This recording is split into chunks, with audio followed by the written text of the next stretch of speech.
can change who you are. A clean photograph of a delicious, yummy dish is the last thing people want to see. So these celebs are driving us to not just create good food, but create incredible stories that Instagram well, that stay well with your tummies, and then you wake up tomorrow and say, oh my God, I feel better. I feel great.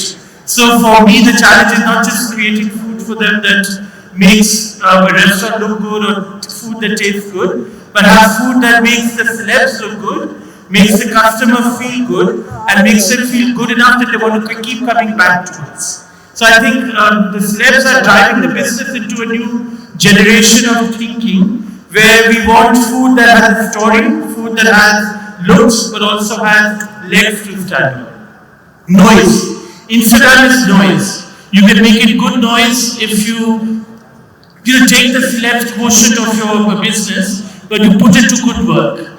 So for me, when we were at Bastion, Shilpa Shetty was the face of our restaurant, but it wasn't the face that people were coming for. They were coming for the food that Shilpa stood behind.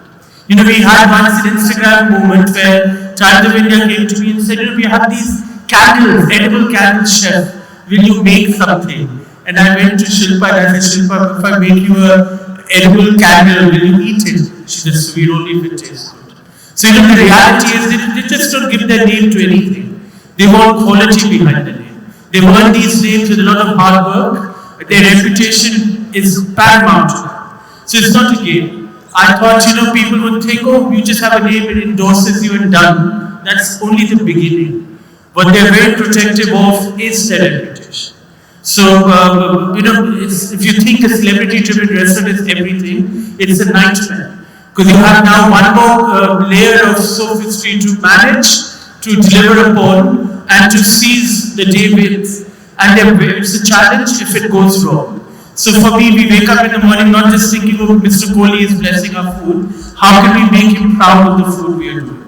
Is the food healthy? Is it being sourced correctly? Is it as local as possible? Is it celebrating farmers whose work matters? Is it food that will make people healthier, wealthier, and wiser over a longer time?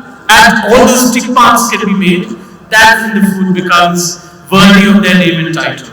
So chefs who are working there, my teams, we don't see these celebs every day, but what we do have is a reputation that we are working to protect, we are working to make smile, and we are making proud through our work. So it's a challenge having these restaurants, but of course, the celebrity power does bring in a lot of people, and that's what keeps the everyday going. But in the end, when I go to Olive in Delhi, it's Chef Dhruv's reputation that brings me there, not anything else.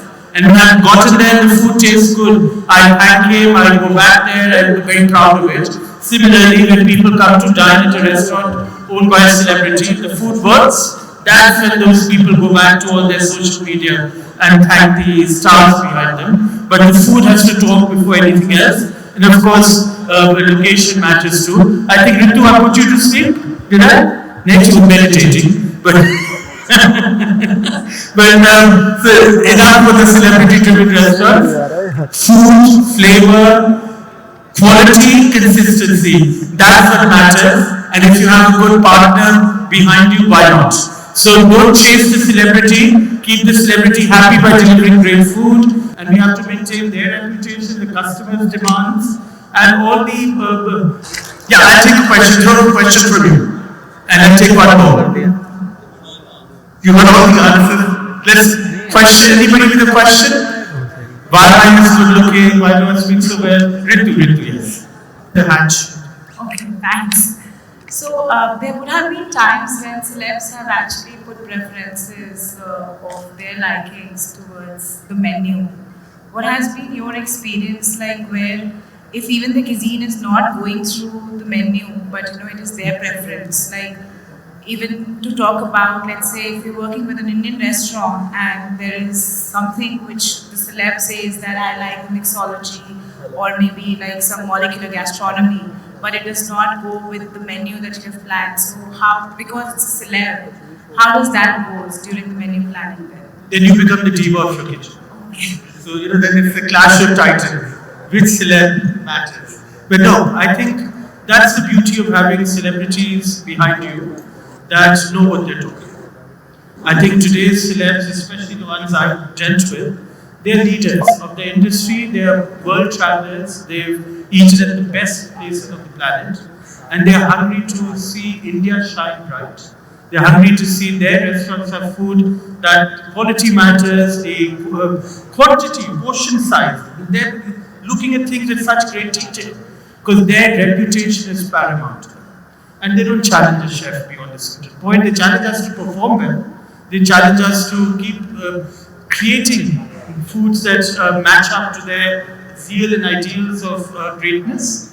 But I don't think anybody would push a chef to do, they won't be telling me to look like Dhruv and create like Dhruv. They'll tell me, chef, can you become a better version of yourself?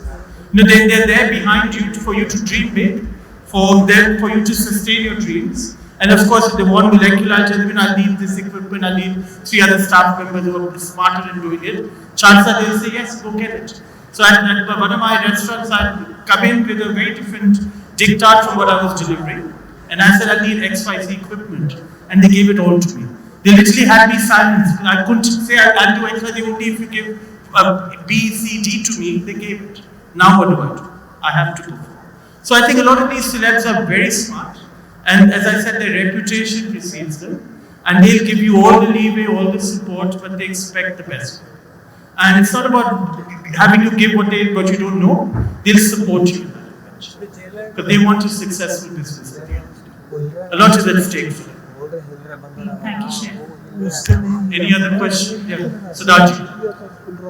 The best shiny turban that I can see from you. Thank you. Love the color. Thanks. How do you balance the dynamics of personas here? Because you're a great chef yourself, a lot of personality, like XYZ celebrity. How do you balance those dynamics versus the numbers that speaks for it? How do I balance what? The dynamics of the personas. So it's like balancing any human being. When I'm around Dhruv, he's always constantly on the phone. I feel very small about this. That I'm such a bad speaker that he's so bored to death that he's only on his phone non-stop. So how do I deal with that? I just make my peace with it. But with a celebrity partner, it's humanity. A lot of them, we think, we create mountains out of molehills. They don't. For them, the best moment you can give a celeb partner is looking into their eyes, looking at the human being that the world is. They're as frail, as normal, as broken, as worried, as human as we are. And when we see each other in the eyes and we see all of that, that's when the friendship begins. If you're only looking at them as a celebrity, you've lost them. But when you see them as that human who has sleepless nights, who has worries, who has parents who are sick, who have children who they don't know what their tomorrows will be. When you see through their eyes all of this, they are your friends and they are your admirers, they are your fans. Because they see that you're a human being who's seen past their celebrity. So it's very easy. When we see in each other humans, not the other, not a celebrity, not a stranger, not an enemy, that's when life begins. And when you live your life like that, there's no stranger, there's no challenge, and there's nothing you can't overcome. And I think that's what it is, dealing with the celebrity. Any other question? Thank you, everybody.